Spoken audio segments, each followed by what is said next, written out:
Welcome back to Canine Corner. You already met two very special members of this crew. Let's go see what the rest of the therapy dogs are doing.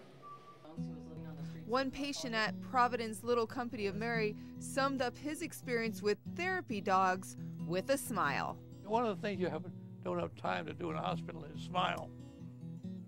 They're all wonderful here, but they all have jobs to do. And with Hunter, you're just sort of off the beaten track for a few minutes. Dr. Roberts, one of the original founders of Providence Little Company of Mary, thinks therapy dogs bring a special touch to those who need it the most, and many others agree. Hello, we have a therapy dog here today to visit. Dogs of all sizes are trained to put smiles on the faces of patients. Some of them even have unique tricks. Now, I heard Kea does something very special. Yes, she does. She does the hula.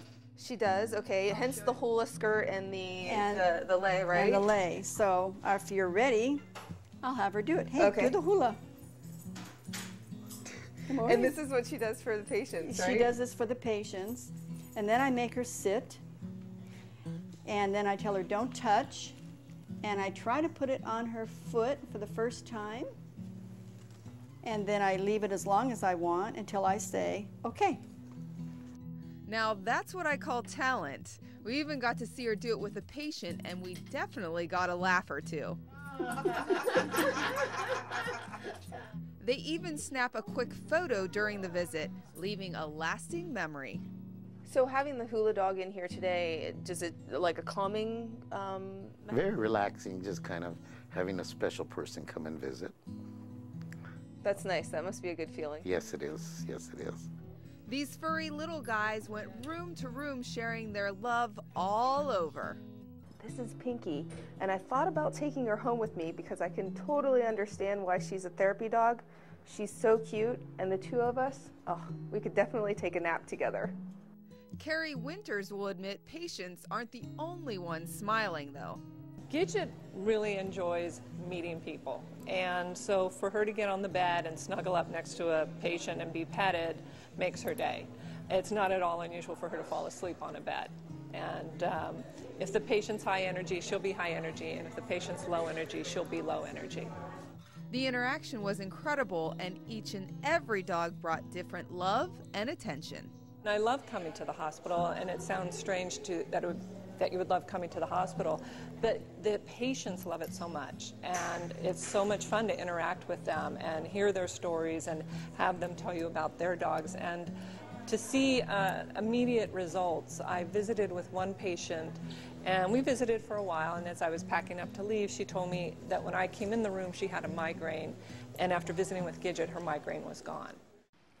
Such an amazing service that they provide people, and I have to say I had so much fun in there. It was really a delight seeing everybody smiling, all the big smiles. Yeah. So Sunny, you actually run Love on 4 Paws. Yes. Tell me a little bit about it. How did it get started?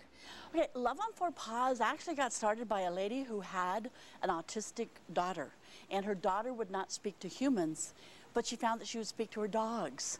So what she got the idea of, maybe this would be a good idea, so she talked to the principal at her daughter's school.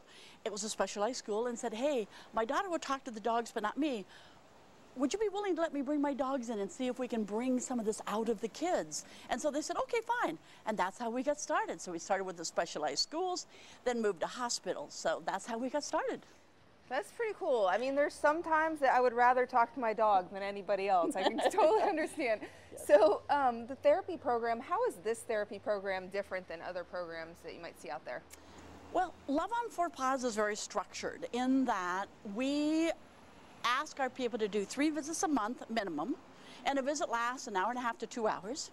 And there are other programs out there who you kind of go whenever you feel like it, or they might have a minimum of one a month or whatever. But we find that the people and the dogs keep up their skills better if they visit more frequently. So we require the 3 visits a month, and you know, we're very structured because you're going into the hospitals and they have dress codes and rules and regulations. So, you know, you know, that's what we're kind of about, and it just depends what you're looking for. So if you have a really super busy life and you can't do 3 visits a month, there's always a program out there for everybody.